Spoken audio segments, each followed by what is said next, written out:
wayaan tola maayooti ganda duwwaa tokkoon dhuga baatii dhugaa bahuu gara ji'a tokkooti kaleetti waaqayyo na gargaaree asii raajii faana kadhatanii obboleettii tokkotu na biyya ollaa keenya raajiin suni ani isaan hin beeku haroo turanii as darbanii raajii beekamaadha isaan masaratii biratti dibamanii raajii tokkoffaadha jedhan waaqayyo waan guddaa naa godhee na gargaaree gaafa nan dhufe kaasee nan rafee nan jiraadhee na gargaare kaleetti dhufee dhugaan baatoo hin dhufee dhugaan baanee deebi'ee kalee kun natti deebi'e. Ani qoricha sin godhadhu hin jedhe. Kaleen keessan hammamiif sin dhukkubaa ture?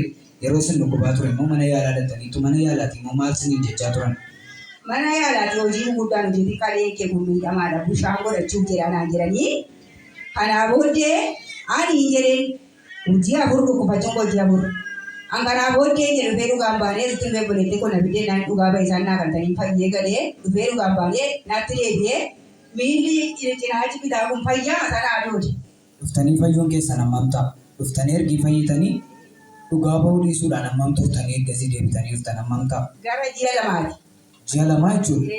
Fayyaa masaana adoodee gaafa na adoodu natu balleessee waaqayyo isa jedhu nan yaadadhe qoricha fudhadhu nan yaadadhee qoricha fudhadhu dhaqee saba kee gidduutti dhugaa ba'a qoricha fudhadhee boo'ee siree koo jala jilgeeffadhee miila koo kana qabadhee nan kadhadhee waaqayyoo galannaa ta'uu yeroo sanaa guyyaan addana dhufe galee mucaan tokko si addana keessaa naa bahee. Fayyeera addeen dhugaa bahuu waan anniiseef dhibeen sun natti deebi'e anatu dhugaa kee dhosse waan ta'eef amma araara naaf godhi yaa waaqayyo dhaqeen dhugaa baay'eedhaan.